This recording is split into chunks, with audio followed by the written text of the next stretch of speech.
একেবারে শেষ পর্যায়ে এ পর্যায়ে বক্তব্য রাখবেন জনাব শাকিল ইসলাম মন্ডল সাকি ভাই, নির্বাহী পরিচালক দুঃস্থ মানব কল্যাণ সংস্থা। সবারই আছে ন্যায্য মতো অধিকার, সবারই জীবন চলার। যদি আমরা বলি যে মানুষ মানুষের জন্য, জীবন জীবনের জন্য, তাই এই আজকে এই উদ্দেশ্যকে রেখে আমরা মনে করি সবাই একত্রিতবদ্ধ হব এবং এদের দলিত জনগোষ্ঠীর যদি অধিকার আমরা আদায় করতে চাই তাহলে এই অধিকার আদায়ের লক্ষ্যে সৃষ্টি করতে হবে। রেস্টুরেন্ট বলেন, তাদের ঘরবাড়ি নির্মাণে বলেন এবং তাদের ন্যায্য অধিকার ফিরে পায়, এই জন্য সবাইকে একত্রবদ্ধ হতে হবে। এই আশাবাদ ব্যক্ত করে আমি আমার সংক্ষিপ্ত বক্তব্য শেষ করছি। খোদা হাফেজ। ধন্যবাদ। হয়ে গেছে, আপনারা জানেন যে যারা পরিচ্ছন্নতা কর্মী তাদেরকে হলে রেস্টুরেন্টে ঢুকতে দেওয়া হয় না। এটা কোন আমরা সর্বতভাবে বসবাস করি। আমরা জানি বিশ্বের কোথাও এরকম নেই যে পরিচ্ছন্নতার কাজ করে সে হোটেলে ঢুকতে পারবে না। শুধুমাত্র বাংলাদেশে এই রকম অবস্থা রয়েছে। তার মধ্যে গাইবান্ধা জেলা একটা অন্যতম জেলা। এখানে দেখা যাচ্ছে যে যারা পরিচ্ছন্নতার কাজ করতেছেন, যারা জুতার কাজ করতেছেন, তারা কোনোভাবেই তারা হোটেলে ঢুকতে পারতেছে না।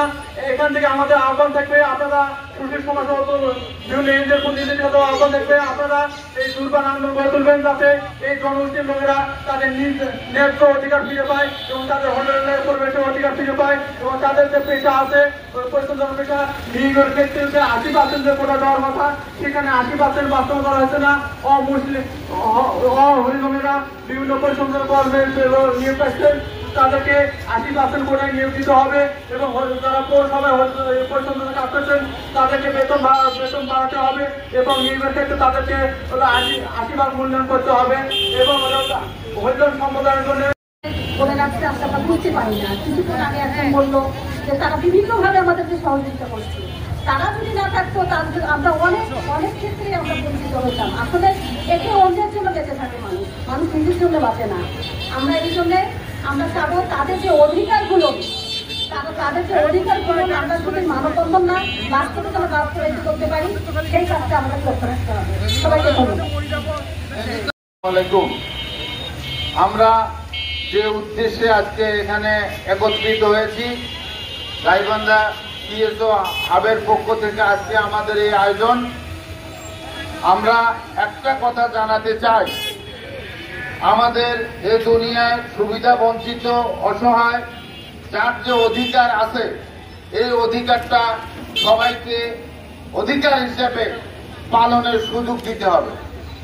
এটা ব্যক্তি, সরকার সবাইকে উদ্যোগ গ্রহণ করতে হবে যাতে করে সমস্ত অধিকার যার যে অধিকার সেই অধিকারটা তারা নিশ্চিত হতে পারে। তো যাই হোক, আপনারা যারা আজকের এই মানববন্ধনে আমাদেরকে সহযোগিতা করেছেন, অংশগ্রহণ করেছেন, আমরা সিএসও হাবের পক্ষ থেকে আবারও ধন্যবাদ এবং কৃতজ্ঞতা জানাচ্ছি এবং আগামীতে আমরা যেন তাদের অধিকারগুলো নিশ্চিত করতে পারি এই প্রত্যাশা রেখেই সবাইকে আবারও ধন্যবাদ জানিয়ে আজকের এই মানববন্ধনের সমাপ্তি ঘোষণা করছি। আসসালামু আলাইকুম।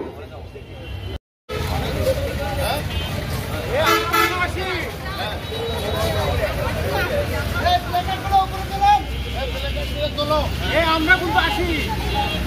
আসেন